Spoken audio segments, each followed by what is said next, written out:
Assalamualaikum warahmatullahi wabarakatuh. Selamat pagi, halo sobat warga negara muda. Selamat datang di podcast Pancasila dan Demokrasi dari Nilai ke Aksi. Dengan saya Bintang.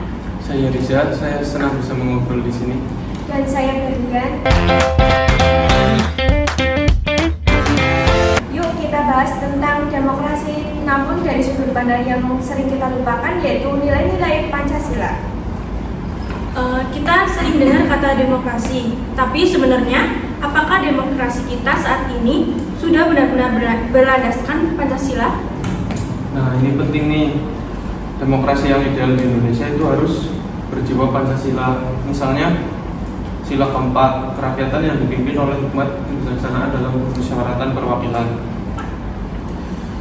Ini bukan cuma soal memilih lewat kotak suara, tapi bagaimana kita berdialog, bermasyarakat, dan menghormati keputusan bersama.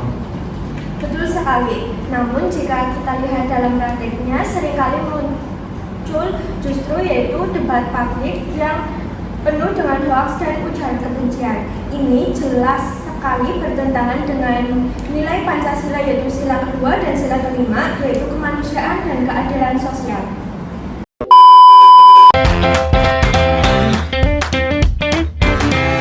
Baik, selanjutnya di sini kita bakalan berbincang tentang tantangan budaya politik di negara kita. Sebelum kita bahas solusinya, yuk kita kupas dulu apa sih tantangan utama budaya politik di Indonesia saat ini.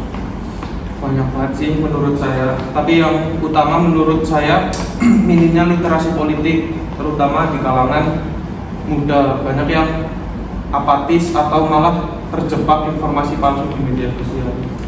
Saya sangat setuju dengan itu. Selain itu, ada juga budaya politik yang masih patron silent, yaitu masyarakat memilih bukan karena visi atau misinya, tetapi karena siapa yang dikenal atau bahkan karena imbalannya. Gitu ya.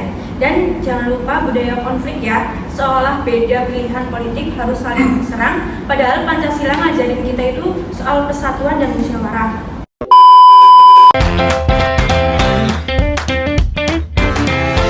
Baik, selanjutnya kita lanjut ke topik selanjutnya, yaitu kampanye sosial nilai demokrasi Pancasila.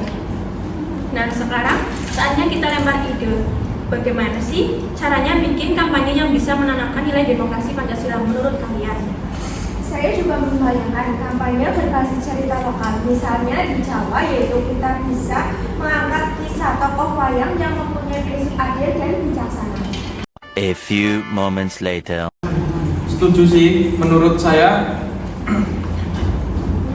pendekatannya bisa lewat video pendek di media sosial, seperti tapi memakai bahasa anak muda. Kontennya bisa edukatif dan satir, tapi tetap menjunjung etika. Selain itu, kita juga bisa bikin podcast seperti ini, ngobrol santai tapi bermakna, dan pakai narasi-narasi inklusif. Jangan lupa fokus pada anti-hoax politik, pentingnya menulis secara sadar, dan etika debat publik.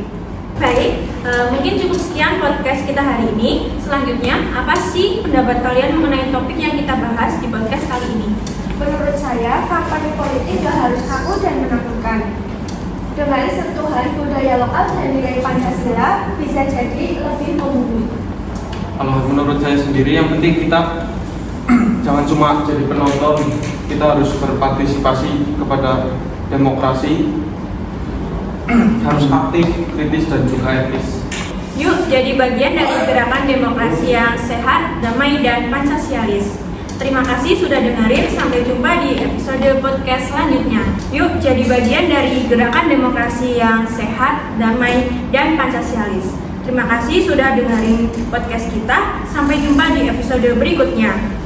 Salam demokrasi Pancasila. Wassalamualaikum warahmatullahi wabarakatuh.